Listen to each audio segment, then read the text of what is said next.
Türkiye'nin kahvesi, nohut kahvesi, Türk kahvesine rakip olabileceğini düşünüyorum. 1915 yıllarında o savaş dönemlerinde kahvenin ithal edilemediği zor günlerde bizimkiler de elde avuçta ne varmış? Nohudu bulmuşlar. Nohudu denemişler kahvenin yerine. Kahve gibi kavurmuşlar, kahve gibi çekmişler ve kahvenin yerine içmişler. Kafein olarak hiç kafein yok.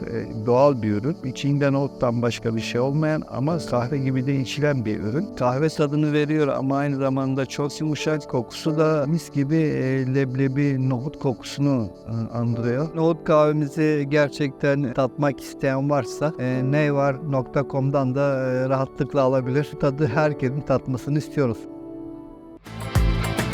Neyvar.com Neyvar.com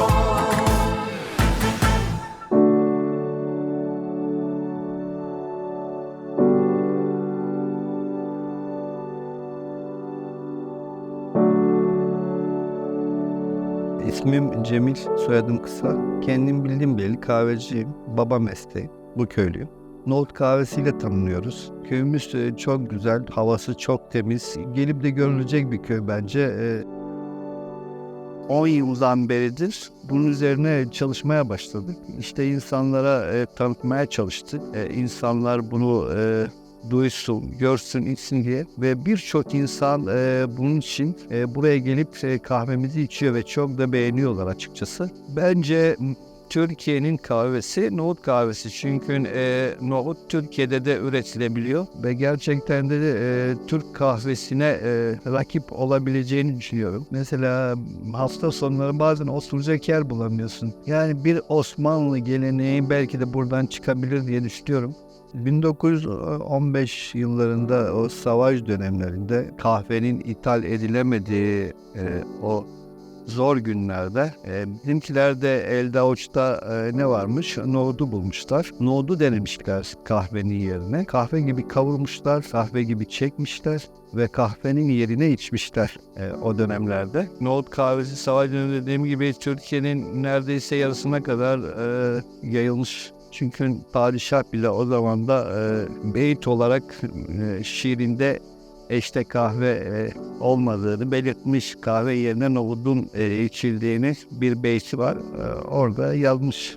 1942 dönemlerinde 1970'e kadar kahve yokluğu ortaya çıkmış. O dönemlerde de çok kullanılmış, içilmiş. O dönemlerde yaygınmış. Sonra o dönemlerde içiliyordu ama daha sonra kahve bollaşınca kahve pek önem vermemişler bu nohut kahvesine ama biz bırakmadık. Gerek dedelerimiz yapıyordu o zamanlar, dedemiz yapıyordu. Sonra babamız da devam ettirdi. Sonra da bize geçti. Biz de bunu bütün Türkiye'ye yaymaya çalışıyoruz.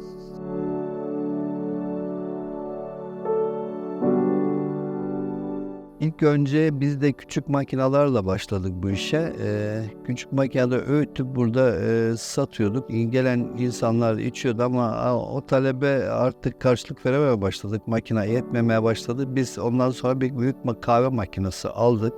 Onunla çekmeye başladık. Gelen insanlar işte bunun paketi var mı? Niye paketini yapmıyorsunuz diye talepler geldi. Biz de bunun üzerine bunu paket haline satmaya başladık. Şimdi ilk önce paket basmak için isim lazımdı. Biz isim hakkımızı aldık. Ondan sonra bölgede çok sevildiği için, tutulduğu için bunun için de bölgedeki odalarımız sağ olsun onların yardımıyla bu coğrafi işareti aldık.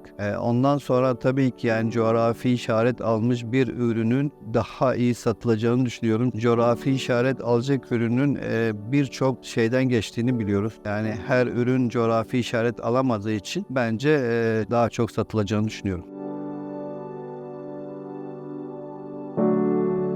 Yani nohutları kesinlikle seçiyoruz. Sadece kendimiz üretmiyoruz. Bölgemizin yerli nohutları, geçmişte dedelerimizin kullandığı o nohutları tercih ediyoruz. Yani bizim fırınımız var. Önce kendi fırınımızda kavuruyoruz belli derecelerde. Ondan sonra kırma makinamız var.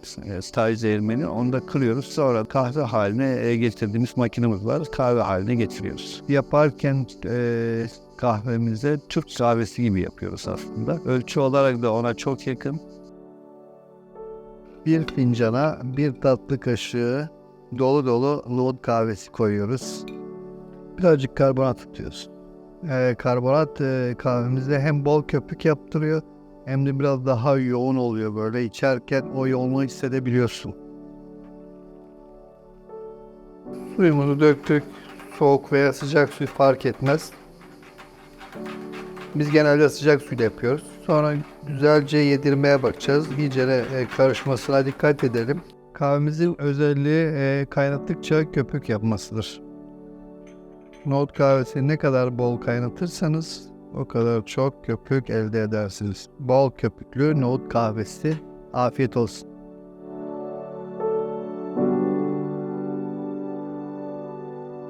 Tadı çok yumuşak bir tat.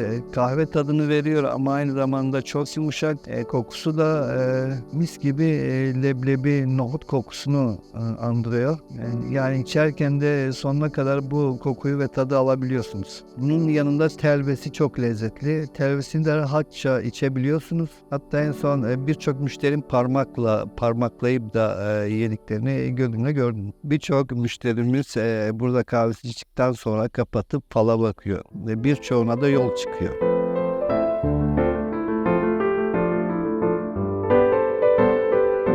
Kafein olarak maalesef hiç kafein yok.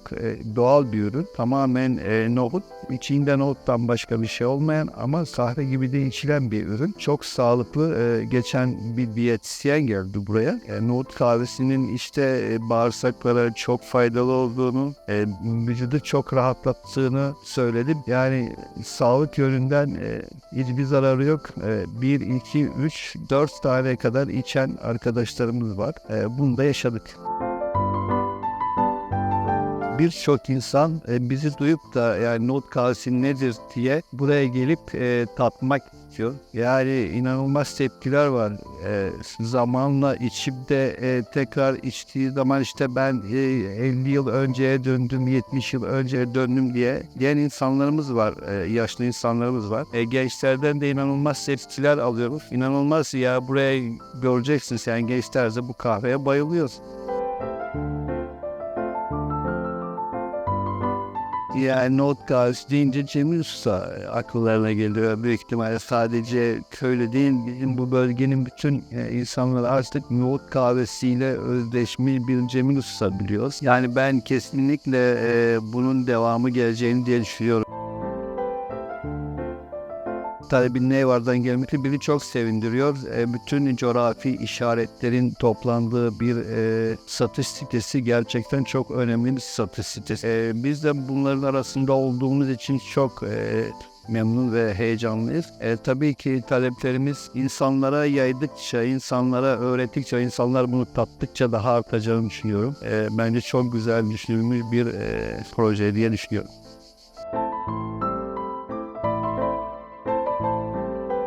Nohut kahvemizi gerçekten tatmak isteyen varsa neyvar.com'dan da rahatlıkla alabilir. Tadı herkesin tatmasını istiyoruz.